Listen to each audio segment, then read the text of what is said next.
என்னை கொலவா கடற்கரை கொண்டு வந்தியா சிட்டு சிட்டு சிட்டு சிட்டு சிட்டு பிடிக்க வந்தியா என்னை கொலவா சிட்டுக்கறி கொண்டு வந்தியா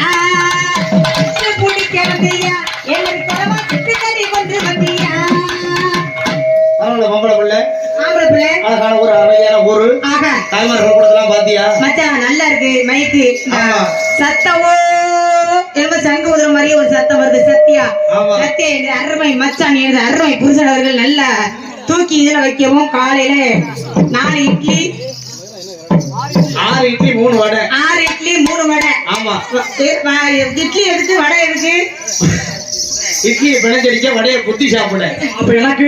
அந்த வடை வேணாம்டா ஏன் அது 100 உள்ள வந்துருச்சு அப்ப வேணாம் எனக்கு ஆமா ஒரு படி சாப்பிட்டு போகட்டேன் எனக்கு மெது போண்டா தான் வேணும்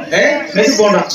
ஆமா ராசாக்கு அப்படிங்கிற வேலை இல்ல அடே ஏய் சொல்லலாமா தாய்மாரெல்லாம் வந்திருக்காங்க பாத்தியா பாத்தியல அவங்களே இப்படி அப்படியே கொட்ட கொட்ட முடிஞ்சு உட்கார்ந்துருக்காங்க உட்கார்ந்துருக்காங்க வீட்டுக்கு வீடு இவ்வளவு வரி காசு போட்டு சரி இவ்வளவு காசை செலவு பண்ணி தஞ்சாவூர்ல இருந்து திண்டுட்டு போக வந்திருக்காங்க வந்திருக்காங்க ஒழுங்கா ஆடிடுவாங்களா பாடிடுவாங்களா பாக்குறதுக்காண்டி உட்கார்ந்துருக்காங்க வந்திருக்காங்க இல்லன்னா எல்லாரும் சீரியல் பார்க்க போயிருப்பாங்க என்ன சீரியல் குழம்பு சுட வச்சு இப்படி சீரியல் பார்த்து டிவி முன்னாடி உட்காந்து அழுது எடுத்திருப்பாங்க அப்படியா ஆமா வாங்கடி அவன் நேத்தே தூக்கு போடுறேன்னு சொன்னேன் அப்படியா வாங்கடி அப்படியா இல்ல அவன் மாநில குதிச்சுட்டான் அவன் செய்யலையாம அப்படி வேலை இல்ல வேலை மானே